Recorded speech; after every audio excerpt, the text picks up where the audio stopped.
இந்த வீடியோவில் நீங்கள் பார்க்குறது ஒரு ஸ்கூல் காரிடாரில் வந்துட்டு பிரின்சிபல் வந்து யூஸ்வலாக ரவுண்ட்ஸ் போகிற மாதிரி போயிட்டுருக்கிற ஒரு சமயம் தான். மேபி அது ஒரு இன்டர்வலாக இருக்கலாம், அல்லது ஒரு பீரியட் முடிஞ்சு இன்னொரு பீரியட் ஸ்டார்ட் ஆகிற சமயமாக இருக்கலாம். அந்த பிரின்சிபல் வெளியே ரவுண்ட்ஸ் போகிறத உள்ளே இருந்து பார்த்துட்ருக்கிற ஸ்டூடெண்ட்ஸ் எல்லாரும் அந்த பிரின்சிபலை பார்த்த உடனே கிளாஸில் இருக்க முடியாமல், அல்லது மேபி அது இன்டர்வலாக கூட இருக்கலாம், எல்லாரும் வெளியே ஓடி வராங்க.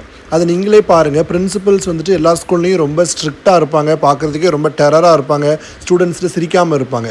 ஆனால் வினோதமாக இங்கே பாருங்கள், அத்தனை குழந்தைகளும் அந்த பிரின்சிபலை பார்த்தவொடனே ஓடி வந்து கட்டி அரவணைக்கிறாங்க. அண்ட் அந்த குழந்தைகள் வந்துட்டு அந்த பிரின்சிபல் கூட இருக்கிறத ரொம்ப பாசிட்டிவாக இருக்காங்க. அந்த பீரியட் முடிஞ்சதாலேயோ என்னமோ டீச்சர்ஸ் எல்லாரும் வெளியே போயிட்டாங்க. பட் அந்த ஸ்டூடெண்ட்ஸ் அந்த டீச்சர் போனதுக்கப்புறம் வெளியே வந்துட்டு தன்னோட அன்பு பரிமாற்றத்தை வந்துட்டு அந்த பிரின்சிபலோட கொடுக்கறத பாருங்கள். இந்த ஒரு காட்சியை பார்க்கும்போது எனக்கு அப்படி ஒரு மகிழ்ச்சியாக இருந்தது.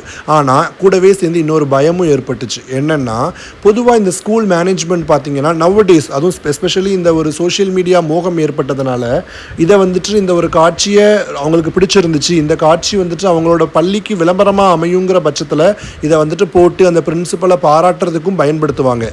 இதே சமயம் அந்த பிரின்சிபல் பண்ணுற ஏதோ ஒரு விஷயம், அல்லது பிரின்சிபல் ஏதோ ஒரு விஷயத்தில் எதிர்த்து பேசிட்டாரு, அல்லது அவர் பண்ணுற ஒரு காரியம் பிடிக்கலைங்கிற பட்சத்தில் இதே ஒரு காணொலியை வேற ஒரு மியூசிக் போட்டு இதை அப்படியே வந்துட்டு கேவலப்படுத்தி அந்த பிரின்சிபலோட அன்பையும், ஒரு பரிசுத்தமான ஆசிரியர் ஒரு குழந்தைகள் மீது இருக்கிற ஒரு பரிசுத்தமான அன்பை வந்துட்டு கேவலப்படுத்தி காட்டுறதுக்கும் இதை பயன்படுத்த முடியும்.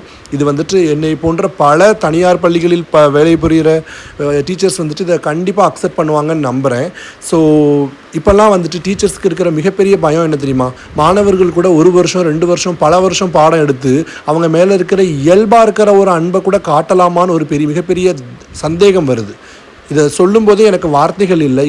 ஏன்னா ஒரு ஆசிரியருக்கு மாணவர் மீது இருக்கிற பரிசுத்தமான அன்பை பல ஆசிரியர்களும் பல மாணவர்களும் கொச்சைப்படுத்துறதுனால இந்த மாதிரியான பரிசுத்தமான தூய்மையான ஒரு அன்பை கூட சந்தேகப்படுற நிலைமை மேனேஜ்மெண்ட்டுக்கும், அண்ட் அந்த சந்தேக பார்வையில் பல நல்ல ஆசிரியர்கள் இதே மாதிரி அசிங்கப்படுறதுக்குரியான வாய்ப்புகள் ஏற்படுது. உங்களோட கருத்துக்களை கீழே கமெண்ட் பண்ணுங்கள். I hope you like it.